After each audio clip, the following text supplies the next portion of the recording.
1952 সালের 21শে ফেব্রুয়ারি বিচ্ছিন্ন কোনো ঘটনা নয়। ব্রিটিশ থেকে ভারতবর্ষ এমনকি পাকিস্তান তৈরি হওয়া থেকেই ভাষা নিয়ে সমস্যার দানা বাঁধতে থাকে।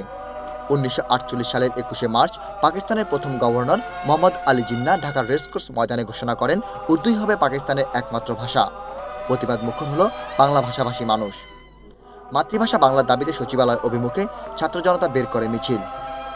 এই মিছিল থেকে গ্রেপ্তার করা হয় বঙ্গবন্ধু শেখ মুজিবুর রহমান, শামসুল হক সহ বেশ কজন ছাত্রনেতাকে। বিক্ষোভের দানা আরও শক্ত হতে থাকে। বাংলা ভাষাকে রাষ্ট্রভাষা করার দাবি সম্বলিত একটি স্মারকলিপি সরকারের কাছে প্রেরণ করে আবুল কাশেম, তাজউদ্দিন আলী আহাদ, কমরউদ্দিন, সৈয়দ নজরুল ইসলাম প্রমুখ। যথারীতি বাংলা ভাষার এ দাবি উপেক্ষা করে পাকিস্তান সরকার। মায়ের ভাষা বাংলার দাবিতে 1950 সালে ঢাকা বিশ্ববিদ্যালয় গঠন করা হয় 40 সদস্য বিশিষ্ট রাষ্ট্রভাষা সংগ্রাম পরিষদ। সে কমিটির আহ্বায়ক হন আব্দুল মতিন।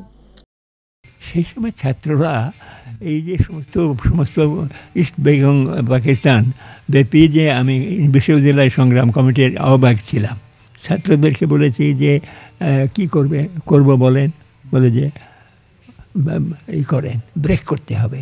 আমাদের তার পরিণাম যে হবে যে আমাদের উপরে গুলি হবে। গুলি হবে, কয়জনকে মারবে? আমরা উইল ফেস ইট, কিন্তু আমরা এই সুযোগ আর আমরা হারাবো না। জিন্নাহ সাহেব আসছেন এই কারণে, এটা আমরা না। তারপরে তাদের সামনে 4 জন মারা গেল। 1952 সালে পল্টন ময়দানে পাকিস্তানের প্রধানমন্ত্রী খাজা নাজিমুদ্দিন উর্দুই হবে পাকিস্তানের রাষ্ট্রভাষা বলে আবারও ঘোষণা দেন। আর এই ঘোষণার প্রতিবাদে ঢাকা বিশ্ববিদ্যালয়ের আমতলায় প্রতিবাদ সভা ও ধর্মঘট অনুষ্ঠিত হয়। রাষ্ট্রভাষা সংগ্রাম কমিটি 21শে ফেব্রুয়ারি হরতাল ডাকে। 20 ফেব্রুয়ারি পূর্ব পাকিস্তান সরকার ঢাকা শহরে 144 ধারা জারি করে। তরুণ ছাত্রকর্মীরা 144 ধারা ভঙ্গ করে। এতে শাসক গোষ্ঠী গুলি চালায়। ভাষার দাবিতে শহীদ হন রফিক, শফিক, বরকত, জব্বার, শফিউল ও সালাম। সারা দেশ বিক্ষোভে ফেটে পড়ে। ভাষা সৈনিকরা রাতারাতি গড়ে তোলেন শহীদ মিনার, কিন্তু শাসক গোষ্ঠী তা ভেঙেও দেয়।